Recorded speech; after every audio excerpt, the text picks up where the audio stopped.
বিসমিল্লাহির রহমানির রহিম। সুপ্রিয় শিক্ষার্থীরা, আশা করি তোমরা সবাই ভালো আছো, নিরাপদে আছো। আমরা তোমাদেরকে আজকে অনলাইন ক্লাসে, জাতীয় বিশ্ববিদ্যালয়ের অনলাইন ক্লাসে স্বাগতম। আমরা আশা করি তোমরা সবাই ক্যালকুলেটর মেশিন এবং খাতা কলম নিয়ে বসে আছো। তোমরা সবাই জানো আমরা গত ক্লাসে বলছিলাম আজকে কি পড়াবো, এটা মনে আছে তো? আমরা বলছিলাম আজকে নৌ বিমার কি অঙ্ক করব। কোন অঙ্কটা? বিমা দাবি। এই দেখো, এখানে জাহাজ দেখে বুঝতে পারতেছো জাহাজটা ডুবে যাচ্ছে। এই অবস্থায় তোমার যদি মাল থাকে তাহলে তুমি কি করবা? অবশ্যই বিমা দাবি চাইবা। এই বিমা দাবি চাওয়ার জন্যই আমাদের আজকের পড়া। এই দেখো, এই বেচারা চশমা খুলে বসে আছে ক্লেইমের জন্য। আমরা আজকে এই ক্লেইমটাই পড়বো। আজকের পাঠে আমরা যা যা পড়বো আমরা কিন্তু ছবিতে বলে ফেলছি। নৌ বিমার ক্ষতির দাবির পরিমাণ নির্ণয়। যদি আমাদের সময় কুলায় তাহলে আমরা নিচের বিষয়গুলো পড়বো। অগ্নি বিমা বলতে কি তা তোমরা বলতে পারবে আজকে পাঠ শেষে, এবং অগ্নি বিমার ক্ষতিপূরণের দাবি আদায়ের পদ্ধতিটাও ব্যাখ্যা করতে পারবে। যদি আমাদের হাতে সময় থাকে আমরা এগুলো আলোচনা করব। আমরা আজকে প্রথম যেটা শুরু করব, আমরা বলছিলাম গত ক্লাসেই, সেটা হচ্ছে যে অঙ্ক। এই দেখো, এবার আসো আমাদের এই বীমা দাবির পরিমাণ নির্ণয়ের ক্ষেত্রে তোমাকে প্রথম কি কথাটা মনে রাখতে হবে? মনে রাখতে হবে যে বীমা দাবিটা যে এটা মূল্যায়িত বীমাপত্র না অমূল্যায়িত বীমাপত্র, তোমাকে এই বিষয়টা প্রথমেই জানতে হবে। আসো আমরা প্রশ্নটা পড়ি, তাহলে আমরা বুঝতে পারবো আমাদের কি কি লাগবে। প্রশ্নটাতে আমরা কি দেখতে পাচ্ছি? আমরা প্রশ্নটাতে দেখতে পাচ্ছি, প্রশ্নটা আমি পড়ছি, তোমরা একটু খুব গভীর মনোযোগ সহকারে প্রশ্নটা দেখো। একটি পণ্যবাহী জাহাজে 1000 ব্যাগ সিমেন্ট 90,000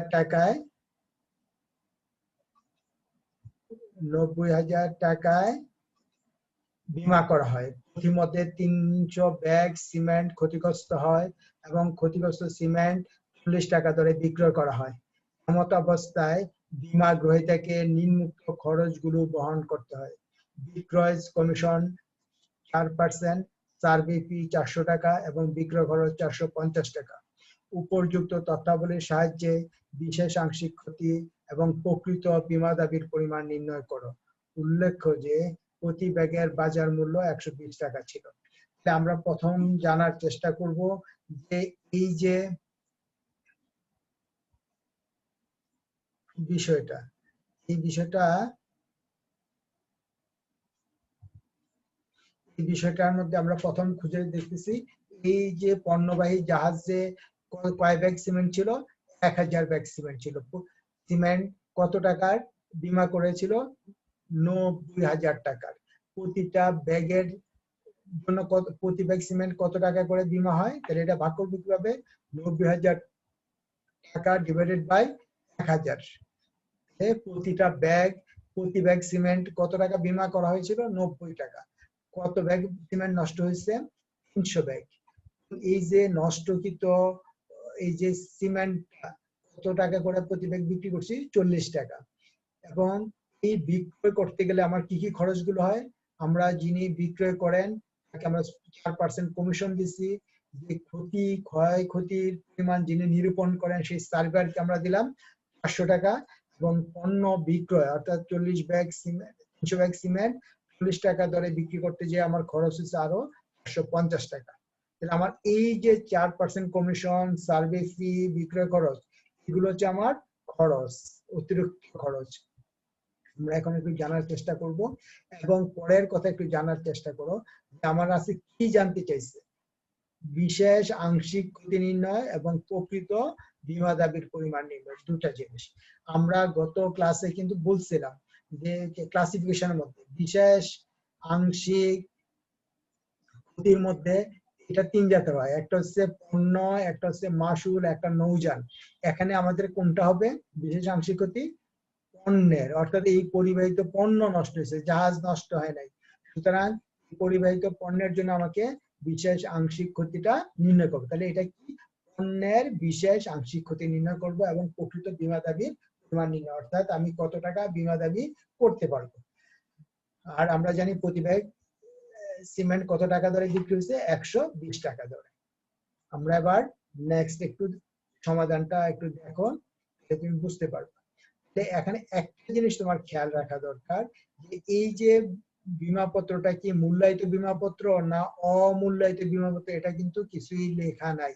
যেহেতু কিছুই লেখা নাই, এই জন্য এটাকে আমরা কি করব, একবার মূল্যায়িত বীমাপত্র হিসেবে বীমা দাবির পরিমাণ নির্ণয় করব, আরেকবার অমূল্যায়িত বীমাপত্র হিসেবে বীমা দাবির পরিমাণ নির্ণয় করব।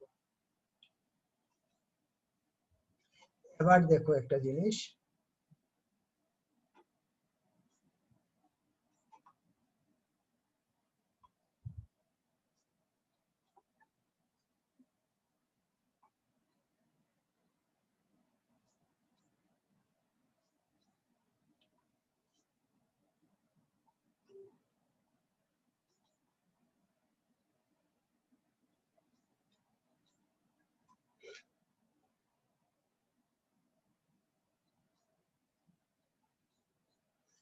এখানে আমরা স্টকের একটা নাম দিছি, নামটা কি দিছি, বিশেষ আংশিক ক্ষতি ও প্রকৃত বীমা দাবি নির্ধারণী চক।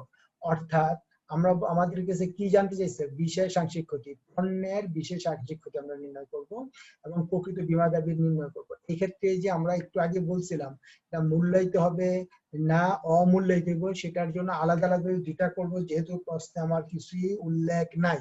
প্রশ্নে তোমাদের খেয়াল করতে হবে, তোমাদের প্রশ্নে যদি থাকে মূল্যায়িত বীমাপত্র, তাহলে কিন্তু এখানেই শেষ, আমাকে আর কিছুই করতে, আর অমূল্যায়িত হলে এটা করা যাবে না, আমরা পরে আলোচনা করব। তাহলে আমরা এখন কি জানলাম, মূল্যায়িত বীমাপত্রের বীমা দাবির পরিমাণ নির্ণয় করব। শুধু বীমা দাবির কথাও যদি বলে, আমরা আংশিক ক্ষতি এমনি চলে আসে, যেমন কান টানলে মাথা আসে।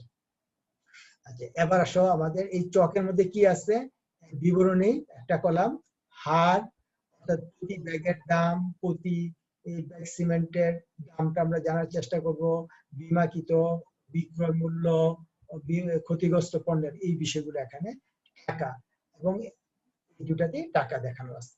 ওকে, তাহলে আমরা প্রথমটা লাইনটা আমরা কি লিখছিলাম দেখো, 1000 ব্যাগ সিমেন্টের বীমাকৃত মূল্য, যেটা প্রশ্নে উল্লেখ আছে।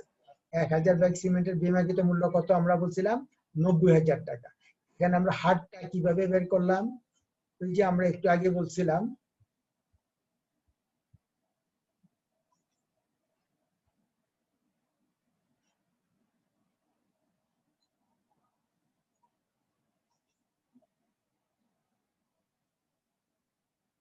এটা কিভাবে নির্ণয় করছি দেখো, প্রতি ব্যয় মোট মূল্য কত, 90,000 টাকা। 90,000 টাকা আমরা লিখি, তোমরা দেখতে পাচ্ছ না এখানে,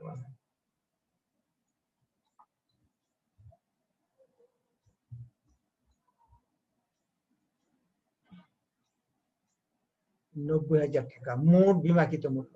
আমার কত ব্যাগ সিমেন্ট আছে, 1000 ব্যাগ সিমেন্ট, 1000 কে ভাগ দিলাম,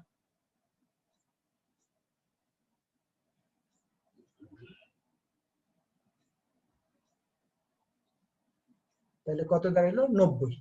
তাহলে 90 পেয়ে গেলাম, এই মোট টাকাটা, এটা যেটা প্রশ্নে আছে।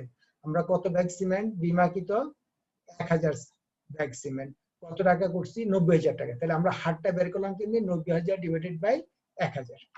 অক্ষত অবস্থায় 300 ব্যাগ সিমেন্টের বীমাকৃত মূল্য কত, অক্ষত অবস্থায় 300 ব্যাগ, প্রতি ব্যাগের বীমাকৃত মূল্য কত, প্রতি ব্যাগের বীমাকৃত মূল্যটা হচ্ছে ওই যে এখানে বের করলাম, এই 90 টাকা। এটা কি হবে, 300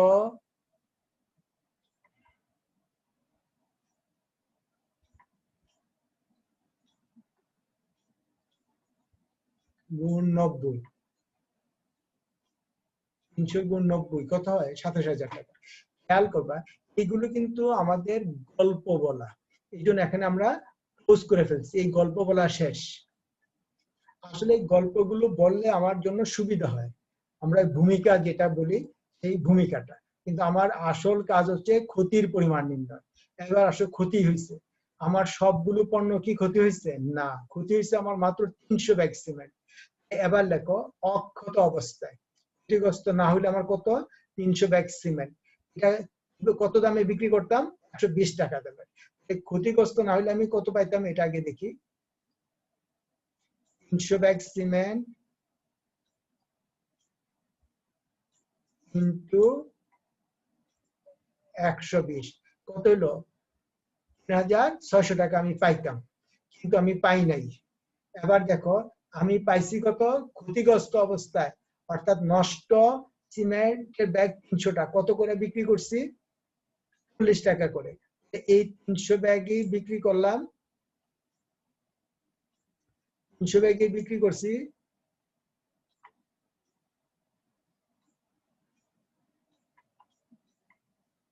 কত করে? 40 টাকা, 12,000 টাকা। যেখানে আমার পাওয়ার কথা ছিল আমি পাইতে পারতাম 36,000 টাকা, পাইছি 12,000 টাকা। তাহলে এটা থেকে এটা বিয়োগ করলাম, বিয়োগ করলে আমি কত পাইলাম? 24,000 টাকা। তাহলে আমার ক্ষতি হলো কত? 24,000 টাকা। ক্লিয়ার? আসলে আমার 24,000 টাকা ক্ষতি হইল।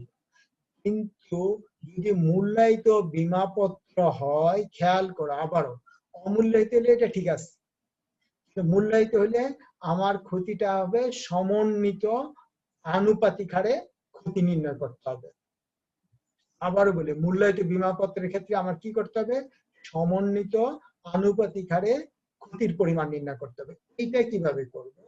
এটা করার জন্য আমাকে একটু করে যাই, এটা করার জন্য আমাকে কি করতে হচ্ছে? দেখো, আনুপাতিক ক্ষতি নির্ণয় এই সূত্রটা আছে। এছাড়া আমি পরে দেখাচ্ছি, সূত্রটা আগে দেখো, এরপর আমরা পরের কথাটা বলি। এই সূত্র দিয়ে আমরা করতে পারি। এটা কি? ক্ষতিগ্রস্ত সম্পত্তির বীমাকৃত মূল্য। ক্ষতিগ্রস্ত সম্পত্তির ক্ষতিগ্রস্ত কোনটা হচ্ছে? সম্পত্তি আমার কি? সিমেন্ট। ক্ষতিগ্রস্ত সিমেন্টের বীমাকৃত মূল্য কত? বীমাকৃত মূল্যটা দেখো, এই ক্ষতিগ্রস্ত সিমেন্টের অক্ষত অবস্থায় 300 ব্যাগ সিমেন্টের বীমাকৃত মূল্য কত? 27,000 টাকা। এই 27,000 টাকা, এটা আমরা এটা দিলাম। এরপর হচ্ছে ক্ষতিগ্রস্ত সম্পত্তি। সম্পত্তি বলতে সিমেন্ট। ক্ষতিগ্রস্ত সম্পত্তি কত? এই ক্ষতিগ্রস্ত 300 ব্যাগ সিমেন্টের কি মূল্য? বাজার মূল্য। দেখো বাজার মূল্য, এই ক্ষতিগ্রস্ত 300 ব্যাগ সিমেন্টের বাজার মূল্য কত? 36,000 টাকা। পাইছি 36, এই 36,000 টাকা। ক্ষতির পরিমাণ, প্রকৃত ক্ষতির পরিমাণ কত হয়েছে আমার? প্রকৃত না, মানে মোট ক্ষতির পরিমাণ হচ্ছে 24,000 টাকা। এই 24,000 টাকা, এই 24,000 টাকা। এটা ক্যালকুলেশন করলে বের হয় কত? 18,000 টাকা। এটা আমরা এই কলামে আনলাম। আসলে এইগুলো হচ্ছে ইনার কলামের গল্প। আমরা আগেই বলছি গল্প এখানে শেষ, এই 24,000 টাকা দিয়ে এখানে গল্প শেষ, কিন্তু প্রকৃত গল্প কিন্তু এই রুমে, এই কলামই হচ্ছে। এই যে আমরা যদি মূল্যায়িত বীমাপত্র হওয়ার কারণে আমাকে আনুপাতিক ক্ষতির পরিমাণটা নির্ণয় করতে হয়েছে, ঠিক আছে? এটা যদি সূত্রটা মনে না থাকে তাহলে ঐকিক নিয়মে করতে পারো। ঐকিক নিয়মেরটা আমরা একটু দেখাই দিই একসাথে। লিখতে একটু কষ্ট হয়, আমরা একটু তারপরে একটু লিখি।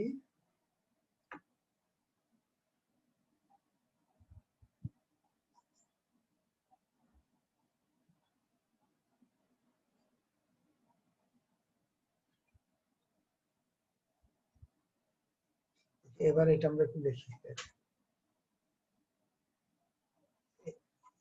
এই যে 24,000 টাকা ক্ষতি হয়েছে কত টাকায়? 36,000 টাকা। এই লেখো, এটাই লিখতেছি।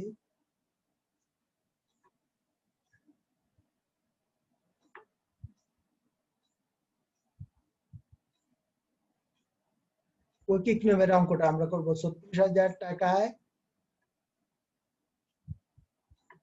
লেখাটা একটু কষ্ট।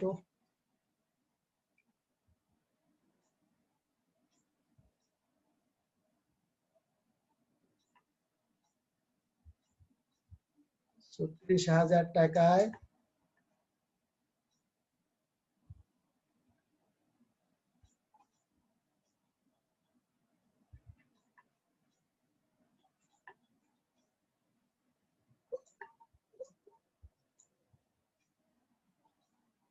36,000 টাকার ক্ষতি হয় কত টাকা? 24,000 টাকা। এই যে 36, এই 300 ব্যাগ সিমেন্টের বাজার মূল্য অর্থাৎ ছিল 36,000 টাকা। 36,000 টাকা ক্ষতি হলো কত?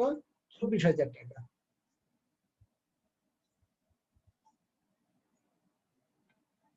এক টাকায় দেখো এবার এক অকিক নামে করতেছে। 1 টাকায় ক্ষতি হয়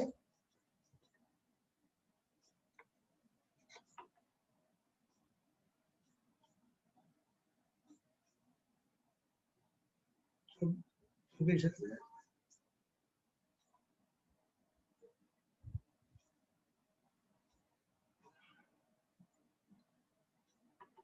এবার আমার কত টাকা ক্ষতি হচ্ছে? 27,000 টাকা। এই যে আমার বিমাকৃত অক্ষত অবস্থা, এই দেখো বিমাকৃত অক্ষত অবস্থায় 27,000 টাকা ক্ষতি হয়। এই 27,000 টাকায় ক্ষতি হয় বেশি হবে, এই জন্য এটা গুণ। এই 24,000 ডিভাইডেড বাই 36,000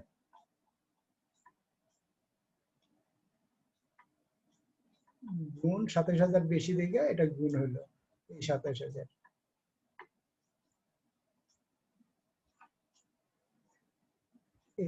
এই দেখো এই জায়গায় আমরা যা লিখলাম এই জায়গায় কিন্তু আমরা তাই লিখছি, বুঝতেছো? সেম কথা।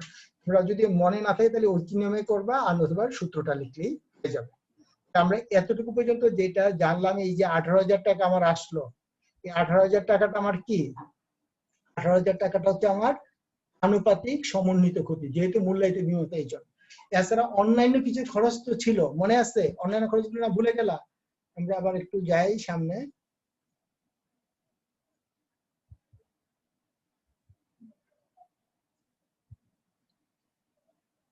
যে অন্যান্য ক্ষতিগুলো আমরা দেখতেছি। বিক্রয় কমিশন, বিক্রয় কমিশন কত পার্সেন্ট বলছিল? 4%। 4% বিক্রি করছি কত? কয়টা বিক্রি করছি? 300 ব্যাগ সিমেন্ট বিক্রি করছি। দেখো 300 ব্যাগ সিমেন্ট বিক্রি করছি। কত টাকা করে বিক্রি করছিলাম? 40,000 টাকা করে, 12,000 টাকা। এই খেয়াল করছো এটা? এই তাহলে আমরা বিক্রয় কমিশন বিক্রয় মূল্যের উপর পাবো। তো 300 ব্যাগ সিমেন্ট 40 টাকা করে বিক্রি করে 12,000 টাকা। এইটাই দেখো 300 ব্যাগ সিমেন্ট, এটা 40 টাকা করে বিক্রি করলাম, 12,000 টাকার 4%। 12,000 টাকার 4% হচ্ছে এইটা 4,880 টাকা, সরি 480 টাকা। আমরা এই 12,000 টাকার 4% হচ্ছে 480 টাকা। সার্ভে ফি আমার কত ছিল? দেখো 400 টাকা। আমাদের বিক্রয় খরচ কত ছিল? 450 টাকা। মোট অন্যান্য খরচ, অন্যান্য এই ক্ষতি, এই অন্যান্য খরচ ছিল কত? 1,330 টাকা। এই তিনটা যোগ করে আমরা এটা এখানে দেখালাম। মোট ক্ষতির পরিমাণ দেখো, প্রকৃত বীমা দাবি, প্রকৃত বীমা দাবির পরিমাণ হলো 18,000। এই 18,000, এই 18,000 যোগ 1,330, তাহলে 19,330 টাকা হচ্ছে আমার প্রকৃত বীমা দাবির পরিমাণ। আমাদেরকে বলা হয় যদি আংশিক ক্ষতির পরিমাণ কত? এটা এটা কিন্তু আমাদের যেহেতু এটা মূল্যায়িত বীমাপত্র বললাম, তাহলে আমার ক্ষতির পরিমাণ হলো 18,000 টাকা। ক্লিয়ার?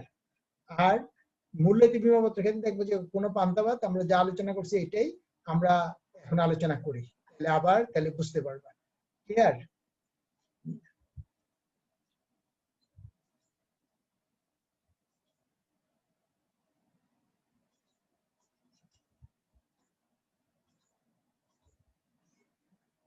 আমরা এটা পেয়ে গেলাম। আমরা এবার আসো নেক্সট।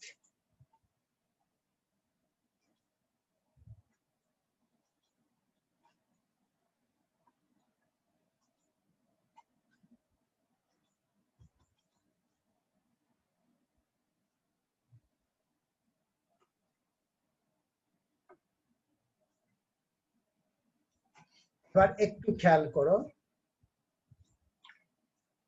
এবার কি লিখছি, বিশেষ আংশিক ক্ষতি, আমাকে বলছে বিশেষ আংশিক ক্ষতি পরিমাণ নির্ণয় করতে। আংশিক ক্ষতি প্রকৃত বীমা দাবির কথা বলছে, প্রকৃত বীমা দাবি নির্ধারণী চক। আগেরটা ছিল মূল্যায়িত বীমাপত্র, এখনটা হচ্ছে অমূল্যায়িত বীমাপত্র। এটা তো জানোই, অমূল্যায়িত হচ্ছে যে বীমাপত্রের ক্ষেত্রে বীমার বিষয়বস্তু বীমাপত্র ক্রয়কালীন বীমার বিষয়বস্তু মূল্য নির্ধারণ করা হয় না, তাকে বলা হয় অমূল্যায়িত বীমাপত্র। অমূল্যায়িত বীমাপত্রের ক্ষেত্রে তোমরা একটা জিনিস খেয়াল করো, এই প্রকৃত ব্যয়, এই আগের কথা ঠিক আছে, 1000 ব্যাগ সিমেন্টের বীমাকৃত মূল্য ওই যে আগের মতোই 90 টাকা, 90,000 টাকা। এটা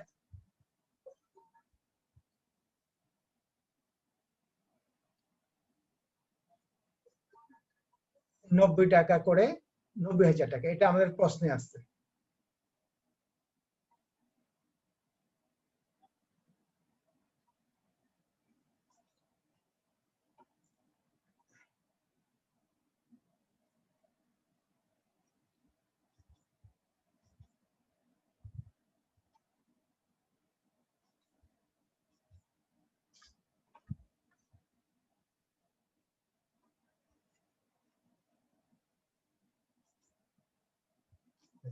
এখানে আমরা কি পেলাম, 1000 ব্যাগ সিমেন্টের বীমাকৃত মূল্যটা আমরা পেলাম, যেটা আগেও আমরা বের করছিলাম।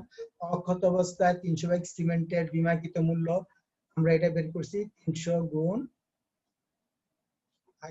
আগেরটা আবার রিপিট হচ্ছে, 300 গুণ 90, 27,000 টাকা। এটা তো প্রশ্নে দেওয়া আছে। অক্ষত অবস্থায় 300 ব্যাগ সিমেন্টের বাজার মূল্য কত ছিল, অক্ষত অবস্থায় থাকলে 120 টাকা, 120 টাকা লিখছি। 300 ব্যাগ যেহেতু 300 দিয়া গুণ দিলাম, 3600 টাকা, 36,000 টাকা, সরি। ক্ষতিগ্রস্ত অবস্থায় 300 ব্যাগ সিমেন্টের বীমাকৃত, সরি এটা বীমাকৃত না, বিক্রয় মূল্য, এটা হবে বিক্রয় মূল্য। এটা আমরা ভুল করলাম, এটা বিক্রয় মূল্য হবে। বিক্রয় মূল্য হচ্ছে কত, 300 ব্যাগের 300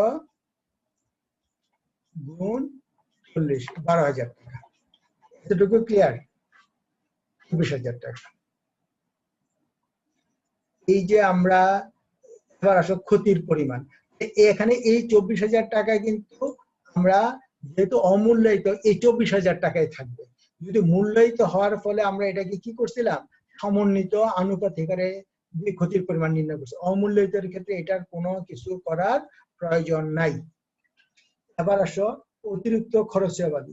অতিরিক্ত খরচাবলীর মধ্যে কি কি আছে, প্রথমটা হচ্ছে বিক্রয় কমিশন, যেটা আমরা আগে নির্ণয় করে দেখাইছিলাম। বিক্রয়ের পরিমাণ আমরা কত টাকার পণ্য বিক্রি করছিলাম, দেখো 12,000 টাকা। তাহলে এই 12,000 টাকার 4%, 12,000 টাকা, এই দেখো 300 গুণ 40, এখানে 12,000 টাকার 40% কত হয়, এটা হচ্ছে এটা।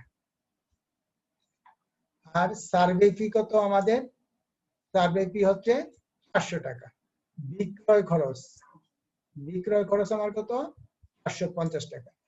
অন্যান্য খরচাবলী এই তিনটা যোগ আমরা কি পাইলাম, 1,330 টাকা। এই 24,000 টাকা আর 1,330 টাকা আমরা পেলাম প্রকৃত বীমা দাবির পরিমাণ। তাহলে এটা যদি অমূল্যায়িত বীমা পত্রের ক্ষেত্রে প্রকৃত বীমা দাবির পরিমাণটা এমনটা হয়ে থাকে। এতটুকু তো ক্লিয়ার, তোমাদের আর কোনো ঝামেলা নাই তো? এই পরীক্ষায় কিন্তু এই ধরনের অঙ্ক আসবে। তাহলে আমার আগে দেখা দরকার এটা কি মূল্যায়িত বীমাপত্র না অমূল্যায়িত বীমাপত্র, সেটা দেখেই আমাদের ডিসিশনটা নিতে হবে। ক্লিয়ার? তাহলে আমাদের এই অঙ্ক কিন্তু পরীক্ষা প্রায় আসে, তোমাদের এই অঙ্কটা ক্লিয়ার করবা। তাহলে আমি আবারও বলি, মূল্যায়িত বীমাপত্রের ক্ষেত্রে এটাকে, এই ক্ষতির পরিমাণটাকে আমরা আনুপাতিক ক্ষতির পরিমাণ নির্ণয় করি। আর অমূল্যায়িত হলে যা আছে, এই যত টাকা আমি পাইতাম আর প্রকৃতপক্ষে যত টাকা পাইছি এটার বিয়োগফল, এটা থেকে বিয়োগ করলে যেটা দাঁড়ায় সেটাই আসবে অমূল্যায়িতের ক্ষেত্রে। মূল্যায়িতের ক্ষেত্রে ওই সূত্র দেওয়া করবো অথবা ঐকিক নিয়ে অঙ্কটা করবো। আর অন্যান্য খরচ যা আছে তাই নির্ণয় করব, এখানে আমাদের কিছু হাত নেই। ওকে, এখানে আর কারো কোনো সমস্যা আছে? নাই, তাহলে আমরা নেক্সট চলে যাই।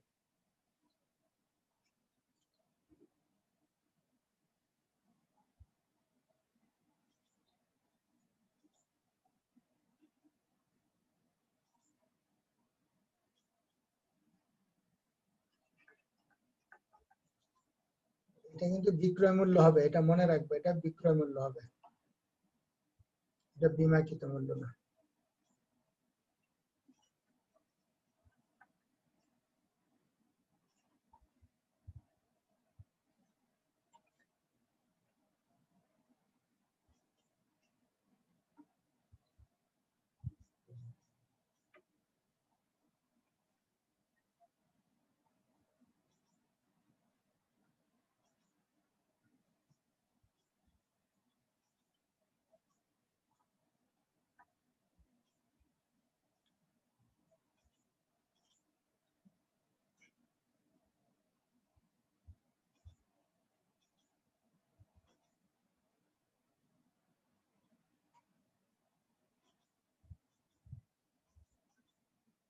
এবার তোমরা কি দেখতে পাচ্ছ?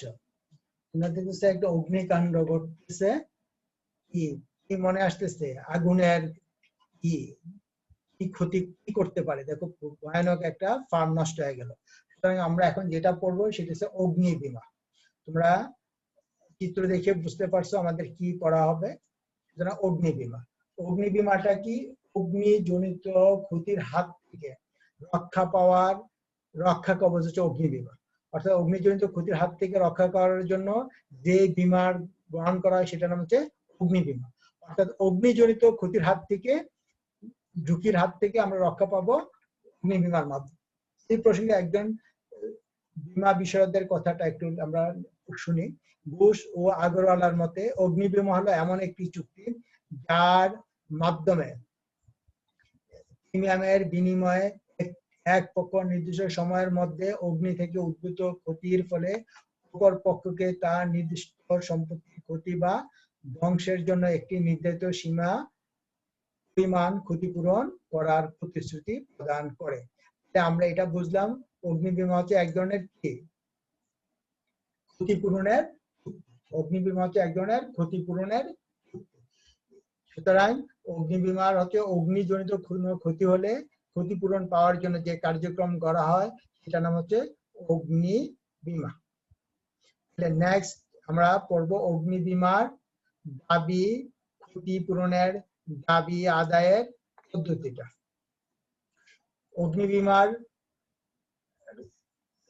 ক্ষতিপূরণের দাবি আদায়ের পদ্ধতিগুলোর ক্ষেত্রে একটু মনে রাখা দরকার যে এই ক্ষেত্রে আমরা কি করব। এই ক্ষেত্রে প্রধানত কাজ হচ্ছে বীমাকারীর কিছু কাজ আছে, বীমা গ্রহীতার কিছু কাজ আছে। এই কাজগুলো আমাদের করা লাগবে। প্রথম হচ্ছে অগ্নি বীমা ক্ষতিপূরণের দাবি আদায়ের জন্য বীমা গ্রহীতার কি কি করণীয়। প্রথম কাজ হচ্ছে অগ্নিকাণ্ডের বীমা গ্রহীতার কাজ। তোমরা একটু খেয়াল করলেই দেখতে পাবা।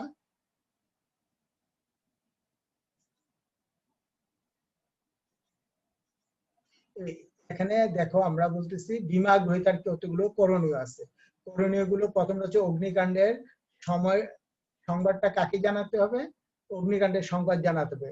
এটা কাকে জানাবো? বীমাকারী কর্তৃপক্ষকে। কখন জানাবো? খুব দ্রুত জানাতে হবে, যত দ্রুত সম্ভব তত তার এটাই সংবাদটা জানানো দরকার।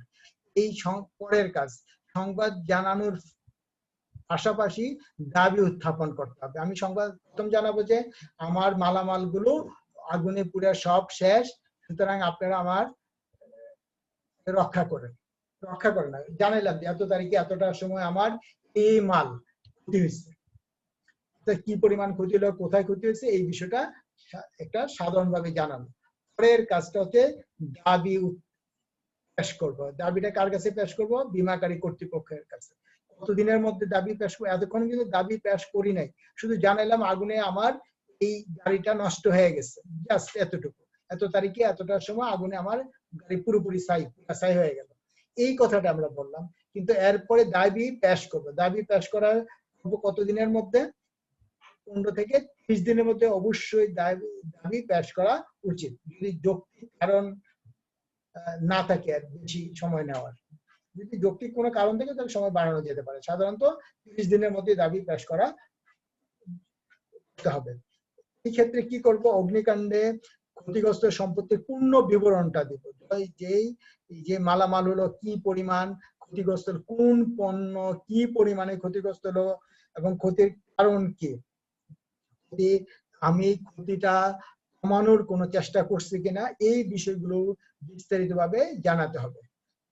নেক্সট আরেকটা জানাতে হবে দাবির বৈধতা, যে আমি যে এই সম্পত্তির বৈধ মালিক, এই বিষয়টা তাকে কিন্তু জানাতে হবে। এই জন্য বীমা পত্র লাগবে এবং প্রয়োজনীয় আমি এটার বৈধতা, বৈধ মালিক এই কথাটা বোঝানো লাগবে। নেক্সট, এতক্ষণ বলছিলাম বীমা গ্রহীতার, এখন দাবিগুলো হচ্ছে বীমাকারী কর্তৃপক্ষের কিছু করণীয় আছে। বীমাকারী কর্তৃপক্ষের প্রথম কাজ হচ্ছে দাবির বৈধতা নিশ্চিত করা। এই যে বীমা গ্রহীতা দাবির বৈধতা সম্পর্কে সে কিছু বললো, এই যে আমি মালিক, আমার বীমাপত্র আছে, এই কথাটাই শেষ না। এই যে দেখতে হবে, বীমাকারী কর্তৃপক্ষ দেখবে যে আসলে সে বীমা বৈধ মালিক, বীমাকারী বীমা দাবির সে বৈধ মালিক, এটা বীমাকারী কর্তৃপক্ষ পরীক্ষা নিরীক্ষা করে ঠিক করবে। নেক্সট, প্রিমিয়াম প্রাপ্তির বিষয়টি নিশ্চিত করুন। প্রিমিয়াম প্রাপ্তির বিষয়টি নিশ্চিত করা মানেটা কি? অর্থাৎ বীমা যখন করে তখন সে একসাথে সকল প্রিমিয়াম দিতে পারে অথবা কিস্তিতে কিস্তিতে দিতে পারে। যদি সে কিস্তিতে দিয়ে থাকে, সে কতদিন পর্যন্ত দিচ্ছে, অর্থাৎ বীমার প্রিমিয়াম কি পরিমাণ প্রদান করছে তা আমরা জানার চেষ্টা করব। যদি সে বীমা প্রিমিয়াম কম প্রদান করে থাকে, তাহলে বীমা দাবির কি করতে হবে, আমরা যে পরিমাণ সে পাওয়ার কথা সেই পরিমাণ প্রিমিয়াম তাকে, সরি, বীমা দাবি তার চেয়ে কম দিব। অর্থাৎ যদি সে প্রিমিয়াম, আবার মনে রাখবো, একবারই প্রিমিয়াম না দিয়ে কি বীমা চুক্তি করছে? অবশ্যই না, তাহলে তো বীমা চুক্তি এই হয় না। আমরা প্রিমিয়াম প্রদানের মাধ্যমেই চুক্তির যাত্রা শুরু, মনে রাখতে হবে। সেখানে প্রিমিয়াম দিচ্ছে অথবা কিছু কিস্তি দেয় নাই, কিছু কিস্তি দেওয়া হয়েছে। এই ক্ষেত্রে মনে রাখতে হবে, যদি সে প্রিমিয়াম কম দেয় তাহলে আমরা কি করব? প্রিমিয়াম কম দিলে আমরা চেষ্টা করব যে যেই পরিমাণ সে প্রিমিয়াম কম দিল সেটা তার বীমা দাবি থেকে খতম করে রাখা। এরপর হচ্ছে ক্ষতির তদন্ত। এতক্ষণ ক্ষতির তদন্তটা একটু মনে রাখতে হবে। এতক্ষণ কিন্তু বীমার সম্পর্কিত বিষয়ে ক্ষতির একটা বিবরণ কিন্তু কে দিচ্ছে? বীমা গ্রহীতা দিচ্ছে। বীমা গ্রহীতার কথাই সত্য হবে এমনটা তো না। বীমাকারী যেটা বলছে, সরি, বীমা গ্রহীতা যা বলছে তাই সঠিক হবে এমনটা না। এই জন্য বীমা গ্রহীত, যেহেতু বীমাকারী এখানে সে দাবি পরিশোধ করবে, একটা অর্থের সংশ্লিষ্টতা রয়েছে, এই জন্য বীমাকারী নিজে অথবা তার কোনো বিশেষজ্ঞ অথবা তার কোনো প্রতিনিধির মাধ্যমে এই ক্ষতির বিষয়টা পুনঃ তদন্ত করতে হবে। এখানে সে দেখবে যে ক্ষতির পরিমাণ কত, কোন পণ্যের জন্য কি পরিমাণ ক্ষতি হয়েছে এবং ক্ষতিটা লাঘব করার জন্য, কমানোর জন্য সে কোনো ব্যবস্থা গ্রহণ করেছি কিনা, এবং এখানে কোনো ইচ্ছাকৃত নৈতিক কোনো কারণ আছে কিনা, নৈতিক ঝুঁকি বলতে ইচ্ছাকৃত ভাবে কোনো হয়েছে কিনা, এইগুলো অর্থাৎ কেন ঘটলো এবং এখানে প্রয়োজনীয় কোনো ব্যবস্থা গ্রহণ করা হয়েছে কিনা, এই বিষয়গুলো আমরা এখানে দেখার চেষ্টা করব। আমরা এই বিষয়গুলো কে দেখবে? বীমাকারী কর্তৃপক্ষ। এটা গ বলছে, এটা কিন্তু বীমাকারী না। গ হচ্ছে মধ্যস্থতাকারী নিয়োগ। মধ্যস্থতাকারী কখন নিয়োগ হবে? নিজেরা যদি মীমাংসা করে ফেলতে পারে তাহলে ওয়েল গুড। যদি মীমাংসা যেই বীমা যেই পরিমাণ বীমা দাবির উত্থাপন করলো, বীমাকারী যদি তা দিয়ে দেয় তাহলে মধ্যস্থকারী নিয়োগের প্রশ্নেই ওঠে না। মধ্যস্থকারী হচ্ছে যখন বীমাকারী এবং বীমা গ্রহীতার মধ্যে বীমা দাবির বিষয়ে কোনো মতানৈক্য ঘটে, তখনই উভয় পক্ষের মধ্য থেকে বা উভয় পক্ষ মিলেই একজন মধ্যস্থতাকারী নিয়োগ করেন। উভয় পক্ষই বলে যে আপনার একজনকে বিচারক হিসেবে সাব্যস্ত করেন এবং উনি যা বলেন তাই। মনে রাখতে হবে, যদি উভয় পক্ষের মধ্য থেকে যদি সম্মত না হয় তাহলে আমরা কি করব? মধ্যস্থকে আমরা নিয়োগ করলাম, উভয় পক্ষ বলে যে ঠিক আছে, তাহলে কি আমরা বীমা, তাহলে কি হবে? শেষ। আর যদি উভয় পক্ষ মধ্যস্থতাকারী যারা উভয় পক্ষে নিয়ে ঠিক করলো যে আমরা উনি যা বলেন তাই আমরা মেনে নিলাম, তারপরেও যদি মেনে না নেয় তাহলে কোথায় যেতে হবে? আদালতের দ্বারস্থ হতে হবে। নেক্সট এন্ড লাস্ট, ক্ষতিপূরণ। এতক্ষণ মধ্যস্থ যদি প্রথমেই হয়ে যায় তার মধ্যস্থকারী ছাড়াই ক্ষতিপূরণ হয়ে যাবে যদি নিজেদের মধ্যে কোনো মত পার্থক্য না থাকে। মত করলে তো কোনো সমস্যা নেই, মধ্যস্থকারী নাই, নতুবা কি করতে হবে, ক্ষতিপূরণ প্রথমেই দিয়ে দেবেন। যদি এর মধ্যে না হয় তাহলে আদালতে যাবে, আদালত যদি রায় দেয় তাহলে এই যে বীমাকারী কর্তৃপক্ষ বীমা গ্রহীতাকে আদালত কর্তৃক বা মধ্যস্থতাকারী যে পরিমাণ ক্ষতির কথা বলেন সেই পরিমাণ ক্ষতি পূরণ তাকে করতে হবে, অর্থাৎ এই ক্ষেত্রে আর কোনো সুযোগ নেই। তাহলে আমরা এই বীমা গ্রহীতার পক্ষ থেকে যে সকল বিষয়গুলো তা বললাম এবং মধ্যস্থকারী নিয়োগ এবং ক্ষতিপূরণ, এখানে কিন্তু 4টা ধাপ। প্রথমটা হচ্ছে বীমাকারীর কিছু করণীয়, বীমা এটা সরি এটা বীমা গ্রহীতা হবে না, এটা আমি ভুল করে ফেলছি।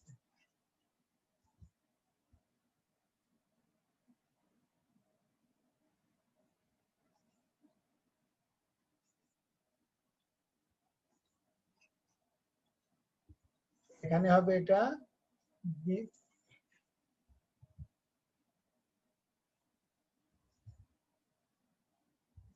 এটা হবে বীমাকারীর, এটা বীমা গ্রহীতা না, তবে বীমাকারী, এটা ভুল হয়েছে, এটা একটু তোমরা একটু সুন্দর করে নিবা। এটা বীমাকারীর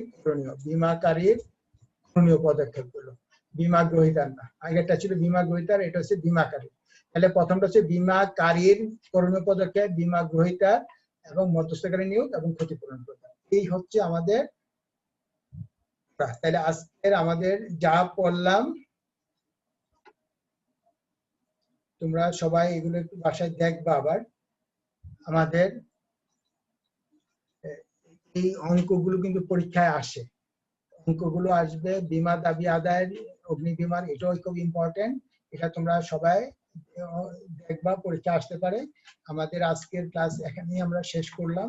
তোমরা সবাই ভালো থাকো, সুস্থ থাকো এবং নিরাপদে থাকো। একটা কথা মনে রাখতে হবে যে আমাদের পড়া যে ক্লাসগুলো হচ্ছে এগুলো যাতে তোমরা মনোযোগ দাও, যদি এটা না হয় তাহলে কিন্তু পরীক্ষা খোলার পরই পরীক্ষা হয়ে যাবে। মানে আগামী ক্লাসে আমরা অগ্নি বীমার অঙ্কগুলো করব। তোমরা সবাই আগামী ক্লাসও নিয়ে আসবা, ক্যালকুলেটর মেশিন গুলো নিয়ে আসবা। আমরা আগামী ক্লাসে অগ্নি বীমার অঙ্কগুলো করব।